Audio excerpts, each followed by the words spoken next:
नमस्कार, मैं रचना शर्मा। चढ़ती कला टाइम टीवी देख रहे सभी दर्शकों का स्वागत करती हूं। आप देख रहे हैं हरियाणा के समाचार। समाचारों की शुरुआत से पहले एक नजर आज के मुख्य सुर्खियों पर।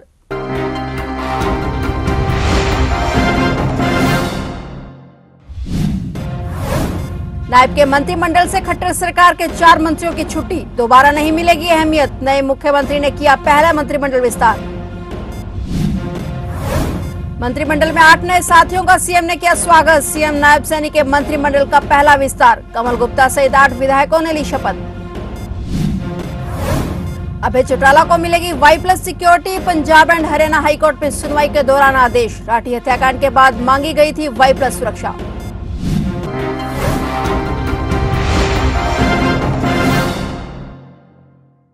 और अब समाचार विस्तार से।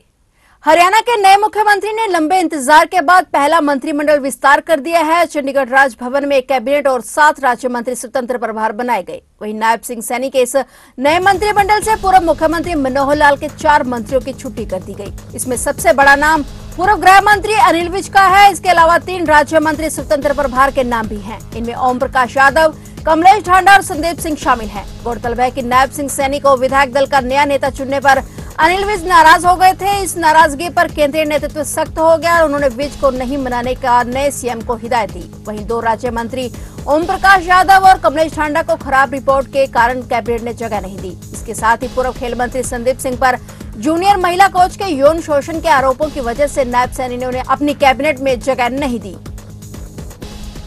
लोकसभा और विधानसभा चुनावों से पहले हरियाणा में बड़ा सियासी फेरबदल देखने को मिला, जहां मनोहर लाल समेत पूरे मंत्रिमंडल ने इस्तीफा दे दिया। जिसके बाद नायब सिंह को हरियाणा का नया सीएम बनाया गया। उन्होंने 5 मंत्रियों के साथ शपथ ली थी, जिसके बाद 1 हफ्ते बाद मंत्रिमंडल का विस्तार हुआ। समारोह की शुरुआत राष्ट्रीय गान से की गई, जिसके बाद राजभवन में गवर्नर बंडारू दत्तात्रेय ने एक कैबिनेट और 7 राज्य मंत्रियों को पद एवं गोपनीयता की शपथ दिलाई। सबसे पहले हिसार से विधायक डॉक्टर कमल गुप्ता को गवर्नर ने शपथ दिलाई और वहीं फरीदाबाद के बड़खल से विधायक सीमा त्रिखा ने राज्य मंत्री स्वतंत्र प्रभार की शपथ ली। पानीपत ग्रामीण से विधायक महिपाल ढांडा ने मंत्री पद की शपथ ली, उन्हें स्वतंत्र प्रभार सौंपा गया। वहीं अम्बाला सिटी से विधायक असीम गोयल, विधायक अभय सिंह यादव, कुरुक्षेत्र के थानेसर से विधायक सुभाष सुधा, भवानीखेड़ा से विधायक विशंबर बाल्मीकि, सोलन निर्वाचन क्षेत्र से विधायक संजय सिंह ने राज्य मंत्री स्वतंत्र प्रभार की शपथ ली। वहीं हरियाणा के सीएम नायब सैनी ने 8 मंत्रियों का कैबिनेट में शामिल होने पर स्वागत किया। हरियाणा के पूर्व गृह मंत्री अनिल विज की नाराजगी दूर नहीं हुई है। यही कारण है कि वे मंत्रिमंडल विस्तार में भी शामिल नहीं हुए। एक तरफा राजभवन में मंत्रिमंडल के विस्तार की तैयारियां चल रही थी, दूसरी तरफ विज विधानसभा कमेटी का सदस्य बनने के लिए विधानसभा अध्यक्ष ज्ञानचंद गुप्ता से मिलने पहुंच गए। इस दौरान पत्रकारों से बातचीत में विज ने कहा कि विधायक दल की बैठक में सीएम बदलना उनके लिए बम गिरने जैसा था। इस बारे में उनको पहले कोई जानकारी नहीं दी गई थी। इतना ही नहीं, विज ने पूर्व सीएम मनोहर लाल पर भी निशाना साधा और कहा कि मनोहर लाल की निगाहें कहीं होती हैं और निशाना कहीं। उन्होंने कहा कि मैं नाराज नहीं, स्पष्टवादी हूं।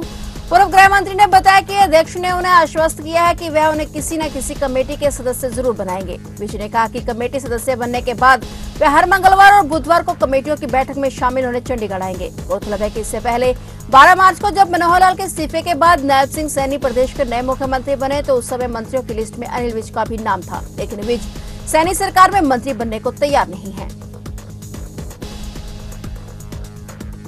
हरियाणा में इंडियन नेशनल लोकदल के राष्ट्रीय प्रधान महासचिव और एलनाबाद से विधायक अभय सिंह चौटाला की Y+ श्रेणी की सुरक्षा दी जाएगी। पंजाब एंड हरियाणा हाईकोर्ट ने इस मामले में सुनवाई के दौरान हरियाणा सरकार को यह आदेश दिया है। बता दें कि नेलो के प्रदेश अध्यक्ष नफेस सिंह राठी की हत्या के बाद अभय सिंह चौटाला ने Y+ सिक्योरिटी की मांग की थी। इसको लेकर उन्होंने हाईकोर्ट में याचिका भी दाखिल की थी। याचिका में कहा गया था कि बीते कुछ समय से धमकियां मिल रही थी। उस समय उनके निजी सहायक रमेश कोदारा की शिकायत पर हरियाणा पुलिस ने FIR दर्ज की थी। 7 मार्च को उन्होंने अपने और अपने परिवार के सदस्यों के लिए 24 घंटे Z+ श्रेणी की सुरक्षा के लिए राज्य सरकार को ज्ञापन सौंपा था। इसी के तहत आज पंजाब एवं हरियाणा हाईकोर्ट में इस मामले संबंधी सुनवाई हुई। कोर्ट ने अभय चौटाला को Y+ सिक्योरिटी देने के आदेश दिए। हरियाणा की खाप पंचायतें जहां किसानों की मांगों को लेकर SKM सहित किसान संगठनों को एकजुट करने की कोशिश में जुटी हुई हैं, वहीं उन्होंने चरखी दादरी में किसानों के धरने को स्थगित करने का निर्णय लिया है। किसानों के पक्के मोर्चे आचार संहिता के चलते स्थगित करने का निर्णय लिया गया है। साथ ही सर्व खाप पंचायतों ने निर्णय लिया कि नई सरकार का रवैया देखेंगे और किसानों की मांगों को पूरा नहीं किया तो इन्हीं मैदानों में फिर से घोड़ों के रूप में आर पार की लड़ाई लड़ेंगे। बता दें कि चरखी दादरी में दिल्ली रोड पर 152 डी के समीप किसान आंदोलन पार्ट 2 के तहत खापों की अगुवाई में पक्का मोर्चा शुरू किया गया था।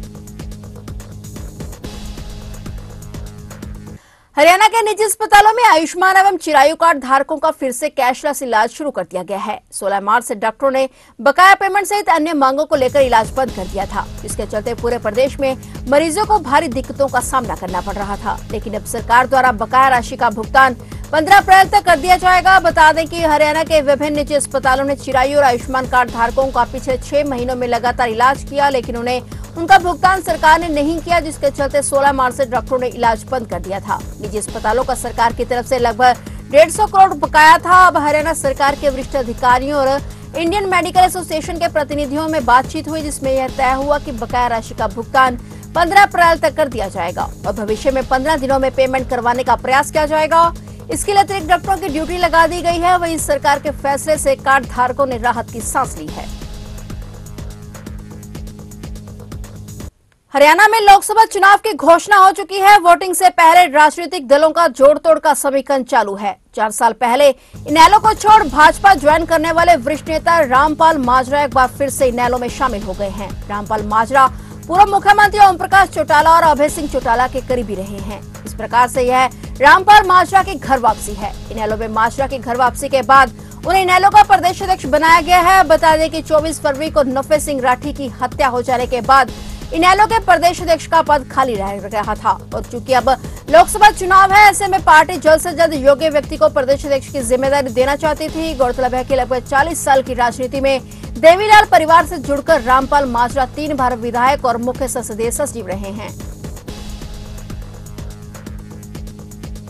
लोकसभा चुनाव का आगाज हो चुका है और जैसे जैसे मौसम गर्म होता जाएगा वैसे वैसे चुनावी पारा भी ऊपर उठता दिखाई देगा। इसी कड़ी में 2014 में 4.5 लाख और 2019 के लोकसभा चुनाव में 6.5 लाख से ज्यादा वोट से जीत हासिल करके देश में टॉप 10 जीत का रिकॉर्ड बना चुके बीजेपी के उम्मीदवार कृष्णपाल गुर्जर तीसरी बार हैट्रिक लगाने के लिए चुनावी मैदान में उतर चुके हैं। चुनावी सरगर्मियों के चलते आज पूर्व केंद्रीय राज्य मंत्री कृष्णपाल गुर्जर हरियाणा के कैबिनेट मंत्री मूलचंद शर्मा के साथ सेक्टर 21 में स्थानीय निवासी सुभाष शर्मा द्वारा आयोजित चाय पर चर्चा कार्यक्रम में शामिल होने पहुंचे, जहां मौजूद गणमान्य व्यक्तियों और उद्योगपतियों ने उनका गर्मजोशी से स्वागत किया और उनके साथ चुनावों पर चर्चा की। इस अवसर पर उन्होंने जहां लोकसभा चुनावों में हुए कामों के बारे में चर्चा की, वहीं उन्होंने मोदी सरकार की एक से एक बड़ी उपलब्धियों को जनता के बीच रखा।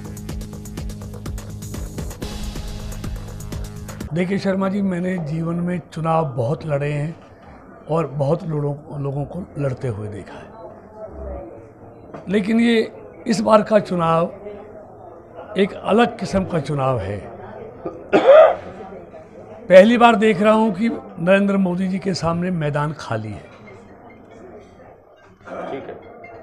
कांग्रेस के बड़े बड़े नेता चुनाव का मैदान को छोड़कर भाग रहे हैं, टिकट वापस कर रहे हैं, लड़ने की हिम्मत नहीं जुटा पा रहे हैं। मतलब चुनाव से पहले ही उन्होंने हार स्वीकार कर ली है। ये मैंने अपने जीवन में इस चुनावी क्षेत्र में पहली बार देख रहा हूँ। गुर्जर साहब, हैट्रिक का मौका है, कोई भी खिलाड़ी मैदान में उसे हैट्रिक का मौका मिलता है तो बहुत अहम माना जाता है। इस बार राजनीति के मैदान में जो हैट्रिक का मौका आपको मिला है उसको कितना अहम मानते हैं? देखिए, मैं इसलिए तो कह रहा हूँ ना, इस बार टिकट की घोषणा के बाद जो फरीदाबाद लोकसभा क्षेत्र के लोगों का प्यार जो मुड़ा है, हजूम जो बधाई देने के लिए आया है, ऐसा मैंने कभी नहीं देखा जी। इसका सीधा सा मतलब है लोगों ने टिकट के बाद जीत की गारंटी दे दी है, यानी कि मोदी जी की गारंटी जिस पर पूरा देश विश्वास करता है, उनके टिकट की भी ये जीत की गारंटी है। मोदी जी, भारतीय जनता पार्टी का टिकट का मतलब है जीत की गारंटी।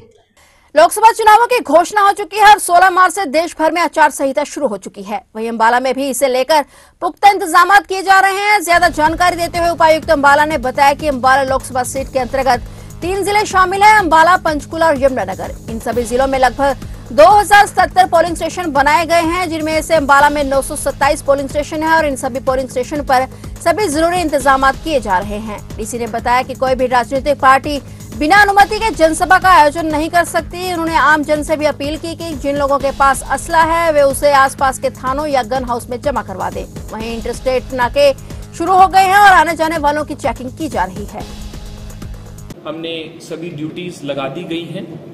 ड्यूटीज में मुख्य तौर पर इंटरस्टेट नाके, यानी कि जिसको एक तरीके से हम स्टैटिक सर्विलेंस टीम बोलते हैं, इस तरीके से ही हमारे पास वीडियो सर्विलेंस टीम है, फ्लाइंग स्क्वाड्स हैं, वीडियो व्यूइंग टीम है और MCMC that is media certification and monitoring committee, इन सब की ड्यूटी लगा दी गई है। भारत के जो ये अब आम चुनाव होने जा रहे हैं उसमें अंबाला कॉन्स्टिट्यूएंसी में सारी गतिविधियों को मैनेज करने के लिए, मेंटेन करने के लिए, डेली रिपोर्टिंग के लिए, ड्यूटीज़ को चेक करने के लिए कंट्रोल रूम भी बनाया गया है, जो कि हमारा जो इलेक्शन दफ्तर है उसका कमरा नंबर 101 और 102, 2 कमरों में कंट्रोल रूम की व्यवस्था की गई है। अब आचार संहिता के चलते सरकारी दफ्तरों से और किसी भी प्राइवेट प्रीमाइसेस से भी और जो सेमी गवर्नमेंट बिल्डिंग्स हैं वहाँ से पोस्टर्स और बैनर्स को उतारा गया है। अभी तक की जो संख्या है लगभग 10,000 पोस्टर बैनर्स उतार दिए गए हैं और भी अभी इस पर लगातार कार्रवाई चल रही है। रेवाड़ी जिले के इंडस्ट्रियल एरिया धारूहेड़ा स्थित ऑटो पार्ट्स बनाने वाली लाइफ लॉन्ग कंपनी में बॉयलर का डस्ट क्लस्टर फटने से हुए ब्लास्ट में झुलसे करीब 40 कर्मचारियों में से 4 श्रमिकों ने इलाज के दौरान दम तोड़ दिया है, जबकि 10 से ज्यादा कर्मचारियों की हालत अभी भी गंभीर बनी हुई है। 18 कर्मचारी रोहतक पीजीआई में तो कुछ दिल्ली के सफदरजंग अस्पताल में भर्ती हैं। पुलिस के मुताबिक इस हादसे में जान गंवाने वाले 4 श्रमिक यूपी के रहने वाले थे। इसके अलावा धारूहेड़ा के अस्पताल में भर्ती 5 श्रमिक और रोहतक पीजीआई में भर्ती 1 श्रमिक को इलाज के बाद हालत ठीक होने पर अस्पताल से छुट्टी भी मिल चुकी है। फिलहाल हरियाणा के समाचारों में इतना ही और नए समाचारों के साथ फिर से हाजिर होंगे। तब तक के लिए देखते रहिए चढ़ती कला टाइम टीवी और अब मुझे दीजिए इजाजत। धन्यवाद।